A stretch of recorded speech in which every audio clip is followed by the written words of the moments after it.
and welcome back to another episode of Let's Read an Indie. And for today, we shall be looking at The Fall of Selvandrea by T.J. McKay, the first book in the Draymare Chronicle. So, what is The Fall of Selvandrea? Well, it is an epic fantasy story with a definite hint of sci-fi sprinkled in there as well. It is very grand in scope and scale, and definitely ambitious on the part of the author. However, I feel like it will also be a bit more of an acquired taste, depending on the kinds of stories you want to read, but I will delve into that a bit more later. For the beginning, we shall actually look at the characters, of which there are quite a lot, so I can't cover them all. Now, as I said, there are many characters within this book, and I won't be able to cover them all. And I will also note that there is a pronunciation guide at the beginning of the book for mainly character names, but also places and other things. However, I'm going to refer to the characters by how I read the names as I imagine most people will. And I apologize to the author for that, but my brain can only handle so much before it explodes. So for the first character, we shall look at Valdaris Draskar, probably the most important character, although I find it hard to describe him as the main character considering the ensemble cast, but at the beginning he very much feels like it. And in the early parts of the story, he is very interesting to follow. He begins as an artillery captain for the nation of Ceramai during a battle against the nation of Selvandrea, which is invading and is very much going to win. Ceramai is on its last legs, and he apparently is about to die, but that doesn't exactly happen. He seems to be rescued and then is thrown into a pit, and things start to happen to him. But I don't want to go into those details because I actually really enjoyed those early chapters following him, in which he was struggling to stay alive and come to terms with what was happening. But things definitely change. He changes a lot. And I kind of missed those early chapters we had with him when we got later on in the story, because I really enjoyed following through with him quite a bit.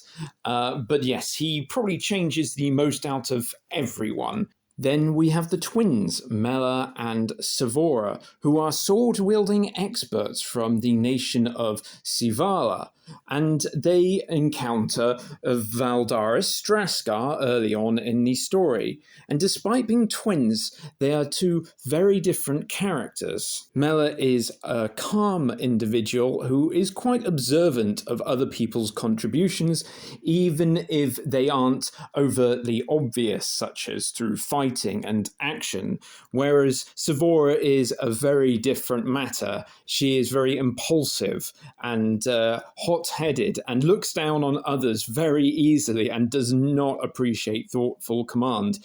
I must admit, I don't like her. I want her to fail and to die, but that's not necessarily a bad thing, as I think she's very much written to be like that. Then we have Alarion, who is from Selvandrea itself, but she is not exactly working with the nation. She belongs to a rather separate dark assassin order, but at the moment she's working to protect a girl. And that girl is Rinwen, a child of joyful exuberance and very much an important character with deep-seated magical powers that she can't exactly wield willy-nilly, but she is a fun character to be around because she is so full of life. Then we have Seth, who is the captain of the unit that the twins are assigned to, and he is a much more thoughtful and careful commander than someone like Savora would like. And then lastly, we have Elzar, who is a captain of a Selvan unit who gets attached to the group relatively early on. Now, this is a lot of characters, but there are still even more, but I won't be delving into anymore because that also starts to get into the territory of perhaps spoilers, and I never want to give away spoilers, so I will leave it at that for now for the characters. Now we enter what for me is going to be the most challenging part of the video, and that is of course the criticism section which we're in, which I don't necessarily enjoy, but I do have a fair number to put in, but it's a complicated matter, but we've got to get into it, and so I shall begin. Now, for my first criticism, it is that generally throughout the entire story, but especially in early segments and when you're learning things, world building and such, so much is thrown at you that it can be hard to process everything. You've got multiple names per person, so many different terms, magic concepts and everything, and you're just bombarded constantly with very little time to process it, which makes it hard to really take in that information. And for me, this is a shame because I can clearly tell when reading that the author has put a lot of work into it, a lot of thought. And in many ways, I just wish it had slowed down and given us the information at a slower pace and a more character-driven pace. But this might be a theme that will recur a few times for me personally. And this leads into the next point I want to discuss, and that is the story is extremely fast-paced. Something is always happening. Now, that may sound like a positive to many people, and it may well be. That may be the kind of thing you want to read. However, the problem is there is no downtime, as it were. Something always happens. It came to a point that every time the characters arrived in a city or arrived in a place, I was like, right, when is the dragon going to attack? When are monsters going to appear? Because it won't be long, because the story just feels like it's in a rush to have things happen. As a result, we never spend time with the characters as well. I never could feel the characters and properly get to know them, and they felt more reactive as things were happening to them. Yet if you want something to be constantly happening for you, this may be a good thing. And again, following on from those previous 2 points, there are many instances in the story where characters have visions, their minds start getting foggy and cloudy, they see things that aren't really happening sort of appear before them, or they get teleported around. And this happens quite a lot, to the point that it's hard to sort of keep track of what is real, not because these things are happening, but because they keep piling up on top of each other. And it also, especially with instances of when people vanish in front of each other or something, the shock of something like that happening is greatly diminished because, well, it's happening all the time. Whereas I feel like it should be a greater sort of moment when such a thing happens, but it's happening far too often, in my opinion. And sort of going back to something I said a bit earlier, which I actually feel is probably one of the most important things for me, and it's regarding the characters. As I said, we just don't have time to really get to know them because they're always moving somewhere, fighting something, and that you don't have downtime between the characters. Their interactions and relationships are not really fleshed out. I don't feel like there's enough meat on the bone because of the rush it feels like it's in.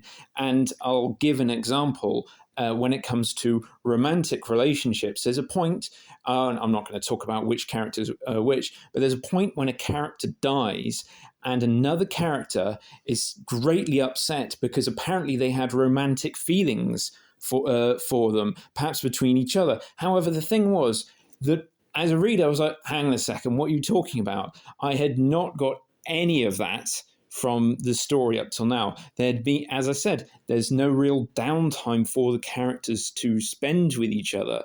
So such feelings that the story claims are being developed, I just do not feel any of it. And I really wish the story had taken time to let the characters breathe and really flesh themselves out, because I feel like there was incredible potential there. And with the magic system, it feels a bit undefined. It's never exactly clear what exactly the characters can do, what their abilities are at certain points. It's constantly changing, and I never know going into a fight, what exactly can they do?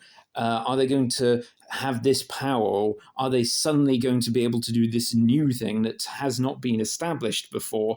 And I do feel that this is, again, a symptom of the rush that the story is in, that we haven't been able to establish these things, and that all these powers are being piled on to us quickly, that we don't have time to properly process it. And this last criticism I'm about to give is also one I have with many books, a lot more TV series and films, and it's something that does regularly annoy me, and it happened quite a few times in this story, and it is quite a common trope, and it is when characters are sparring or practicing with swordplay, and they're using actual swords with actual genuine edges, or in this story, occasionally even magical blades that can do a lot of damage. And of course, in reality, this makes absolutely no sense. That's because if there's any slight mistake, you are doing serious injuries to people, more likely killing them. And the idea of you're sparring and you're trying to best the other person, but you're not trying to kill them, so there's no danger. So that doesn't happen. These are very dangerous weapons.